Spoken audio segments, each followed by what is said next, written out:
Welcome back to the Rich Eisen Show. Love Shark Tank, man. It's on ABC at 9 Eastern Time. It's all over the place on other cable networks as well. It seems like it's on as much as Law and Order these days. And one of the guys, one of the folks in the tank, if you will, is Daymond John, the man who was the founder of FUBU, For Us, By Us. Good to see you here. Thanks for having me. In our New York studios. I love it. Now, you're from Queens, right? Welcome to New York, yeah. I'm a born and raised guy. I'm Staten Island. All right, there Born you in go. Brooklyn, raised in Staten Island. Good, My folks were New York City public school teachers. As soon as the Verrazano Bridge got built, we moved from Brooklyn to Staten Island. Public school teachers, one of our most underappreciated commodities. I agree with you. Really sir. amazing. I agree with you. Absolutely. So now, did you grow up in the shadow of Shea, or where were you in relation to Shea Stadium? I grew up in Hollis, Queens, so we were right in between LaGuardia and Kennedy and Aqueduct and Belmont Racetrack. So if you got a job, you either shoveling bags or shoveling horse duty. Nice. But you know what? But I was a big Mets fan growing up, the Catfish 100 Days, and Yankees fan. Oh, sure, yeah. But and I wanted to play baseball, but it just didn't make it. It's all worked out for you. Yeah. Now, what position, though, did you like? Would you want to pitch? Shortstop. Shortstop. I was good. I was a pretty good shortstop, man. Okay. So Yeah. back in the day, you wanted to just play baseball? That's all I wanted to do. Did you do Little League and stuff like that, too? I did Little League. I did Little League for about 4 or 5 years, yeah. How did playing sports in any way, shape, or form play into your competitive nature that has now allowed you to become a successful businessman? No, you know what happened, actually, really? Hip-hop came around. Hip-hop music came around. I said, you know what? This is not as strenuous as practicing for the team, and let me go and try to become a rapper. So then how did that go for you? I sucked. So, so I said, let me start dressing rappers. Sure. That worked out. And is that where the idea came from? That is where the idea. You know, listen, I grew up in Hollis, Queens, and you know the people from Hollis, Queens are Run DMC, LL Cool J, Salt and Pepper, 50 Cent, Ja Rule. So there's something in the water over there, right? And it did come from that. I wanted to address this community of people who are this new music, you know, because rap at the time was kind of like Snapchat and Twitter. It was the only way that the kids were communicating through their music about what they loved that you wouldn't see on the news. What year was this? Well, I first started in 1989. I sold a couple of bags of a couple of hats on the corner in Queens, and I closed the business down 3 times from 89 to 92. And then my friends jumped in with me, and you know, we started really getting known about 97. Huh. Yeah. And what was your seed money coming from? I was coming from any money I could dig out of my my couch. You know, I was working at Red Lobster as a waiter. So any money I can, you know, spare from there, you know, that's it. A Red Lobster in Queens? Red Lobster.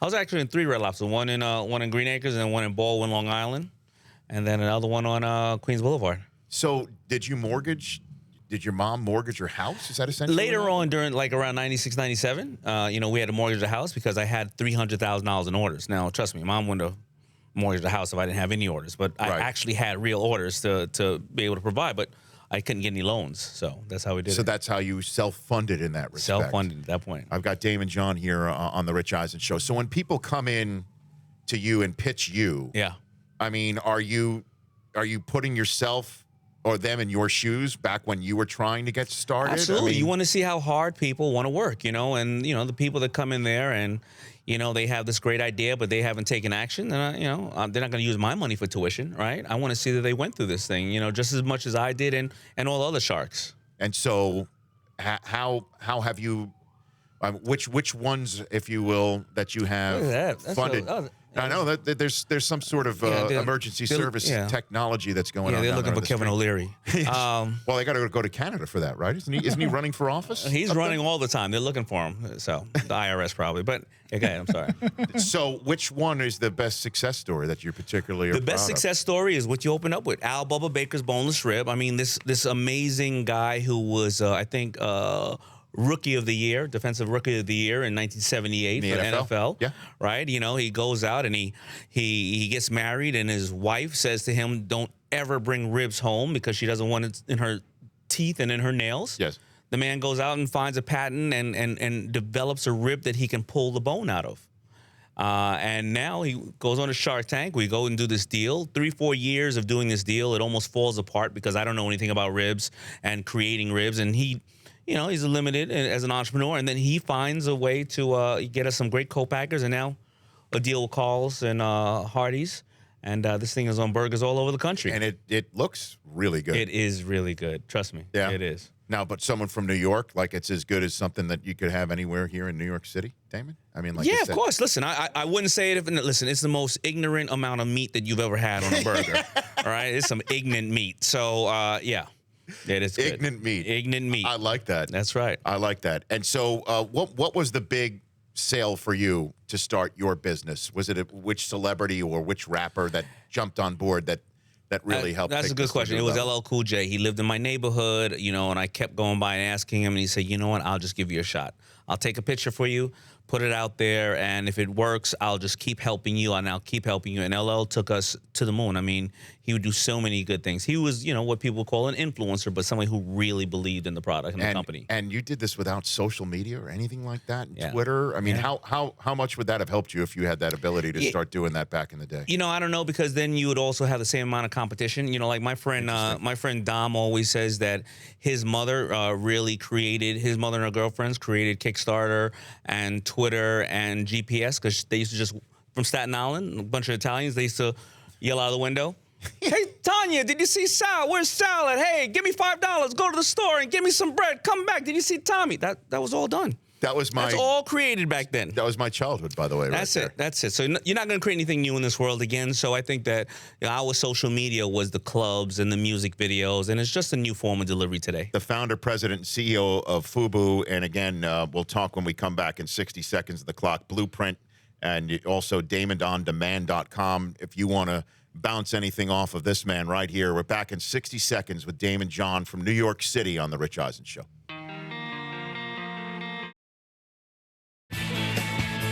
Welcome back to The Rich Eisen Show. Again, he's on Shark Tank at 9 Eastern Time on ABC. Season finale coming up this very Friday, May the 12th. He's Daymond John, the founder, president, and CEO of FUBU, right here on The Rich Eisen Show. It looks awfully competitive between you and the rest of the buyers on that show. And I know that reality TV can be created to make something seem what it is not. But how competitive is it with you? It's actually more competitive than you see. Those pitches can last up to 2 hours long. We're yelling and screaming at each other, at the people. It's our real money, so it's real money at risk.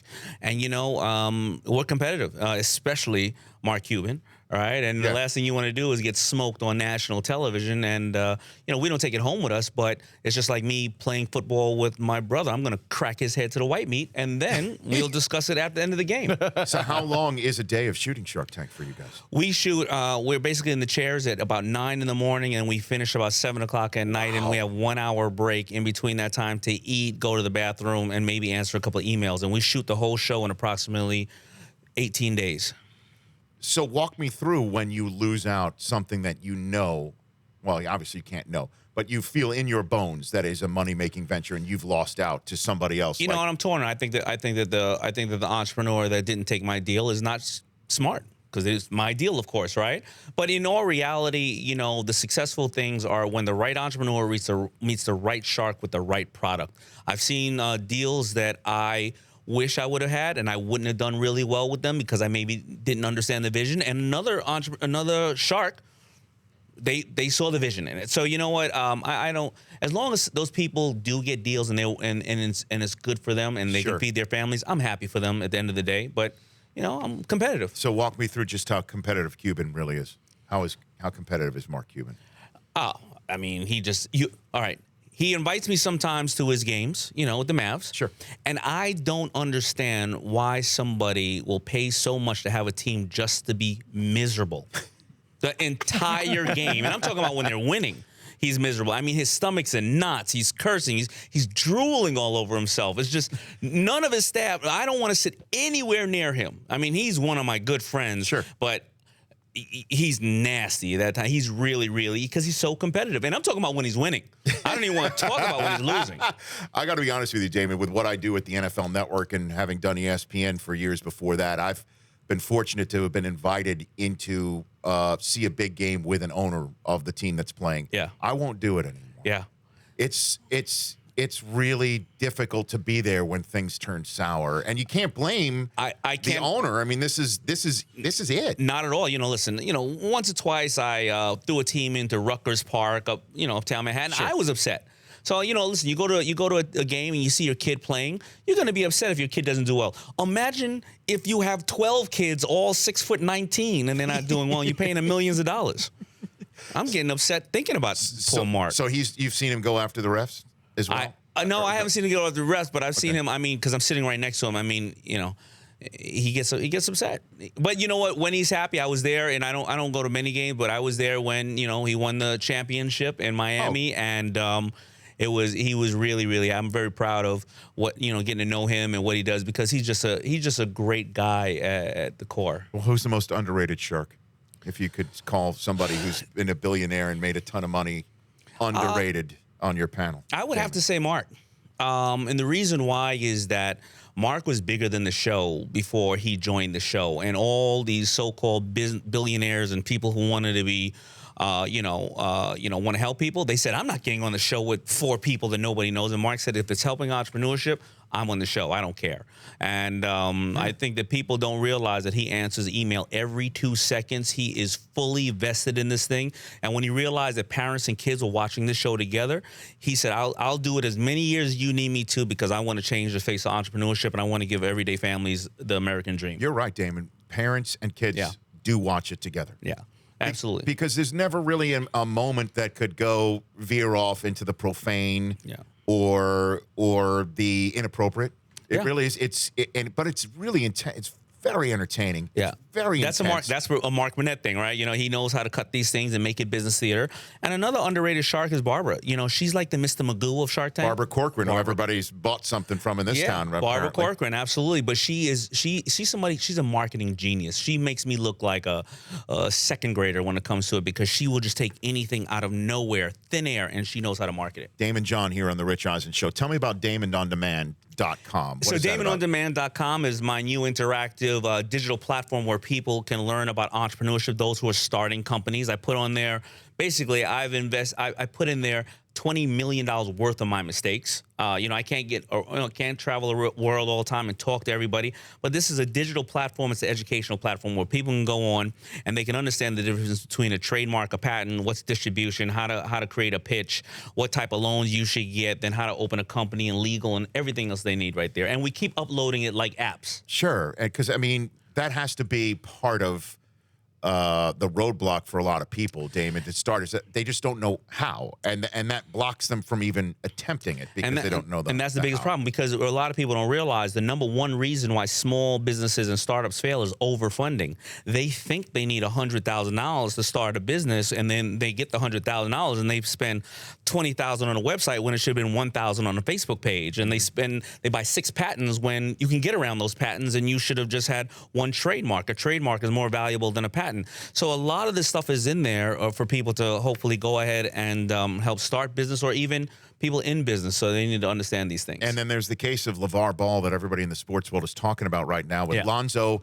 He may be the #1 overall pick in the NBA draft, but he hasn't played a single minute in the NBA. And his dad has gone to Nike and Under Armour and Adidas saying, instead of you making a shoe for my son, you need to launch my brand. Right. And you need to call it my brand. Yeah. And they all told him £1 sand, so he's now created the Big Baller brand. Yeah. But his son hasn't even set foot in the NBA hardcourt yet, and charging almost $500 worth of shoes, which is, Brockman, how much more is that than the Jordan shoes that came out years ago to start off the Jordan brand? Oh, yeah, the Jordan brand shoes started like $65, which would have been $145 today. In today's business. There's a fine line that he's playing with this.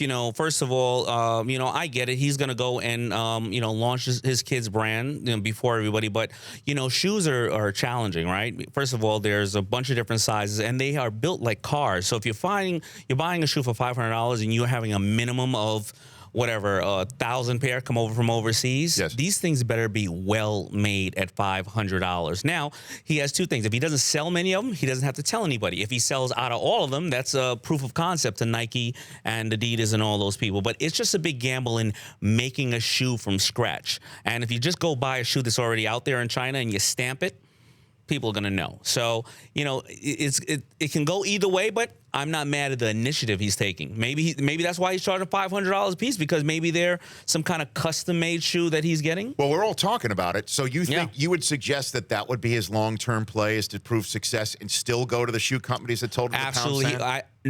He definitely has to just do it for 6 months to a year, take in pre-orders, build the best shoe he can, put out only 100, 200, 300, and then after that, then he can go to the Nike and whoever of the world and say, this is how old my customer is, this is how many units I sold, this is how much they're willing to pay, this is how much they're not willing to pay, these are the colors that work, do all the research for them. So it's a good gamble. I probably don't disagree with him, but he has to be careful. If he starts to overextend himself and then say, hey, I'm going to build a big shoe company, that may be challenging. Yeah, it's more, he's made sandals for $225 a piece, kids' shirts for $40, and then when people brought up the fact that this is pretty expensive, he said that if you can't afford this, then you're not a big baller. So he's even branding it by throwing it out there. I mean, that's that's a little raw. That's a little in your face. Because honestly, I'm a big baller. I promise you that. But I'm not paying $500 for shoes. So, So if he walked into a Shark Tank with this idea, saying that I've got 3 kids, because he's got 2 more coming to UCLA who are apparently just as talented. If he walked in front of you and the rest of the Sharks, LeVar Ball walked in with this concept, would you buy? I would ask him, yes, it all depends. I would say, listen, if you're doing this pre-order and then you're getting the money first and then you are purchasing it because you know you have this bed of amount of buyers, then we'll sell it to them, absolutely. But if you're going to go out and take $100,000 and buy a bunch of shoes and then hope that you're going to sell them, I don't want to do it. So it's all in the positioning on how he will do it. I love it. You're right. That's what he's doing. He's taking orders. They're going to ship in November. No refunds, he said. Right. Well, you got to make sure, though, he has to make sure that these are good shoes, because we've done that in the past when we made shoes with a factory we didn't know, and those things exploded after you walked out the door with them. I mean, the thing, they could have been Chinese slippers as far as I'm concerned. Literally exploded, not figuratively. Boom! Exploded. No, literally. Like. Well, speaking of slippers, there's $220 sandals as well. Oh my! That you can buy. 200. Well, listen, if he did $220 sandal, did he already deliver them and now he knows that he sold through them quick enough to then go and do shoes? I mean, no, I'm not sure. It's all at once. It's all at once. All at once. Ooh. That's too much inventory. That's too much. That's too many SKUs, as we call it. Kevin Plank started off with that one shirt for 10 years. That wicker-free Under Armour shirt was for 10 years, and he made the best out of that one shirt. I started off with those FUBU jerseys, those big 05 jerseys that everybody started getting nauseous of seeing, but you have to master the one thing you do the best. Well, I'm looking forward to seeing again what happens with the Carl's Jr. deal. That's one of the biggest deals in Shark Tank history with Al Bubba Baker from the NFL. Congratulations on that. Thank you. Check out DaymondOnDemand.com and of course Shark Tank, and then on Twitter at the Shark Daymond. Daymond John, you're the man. Thank you for having me. You bet. Thanks for coming on. You got it. The Rich Eisen Show, weekdays at noon Eastern on Audience. If you like that, please download our app. There's lots of fun things there other than just more of the videos you just saw. You can call us from the app. You can email us from the app. Just download it. Trust me, you'll enjoy it.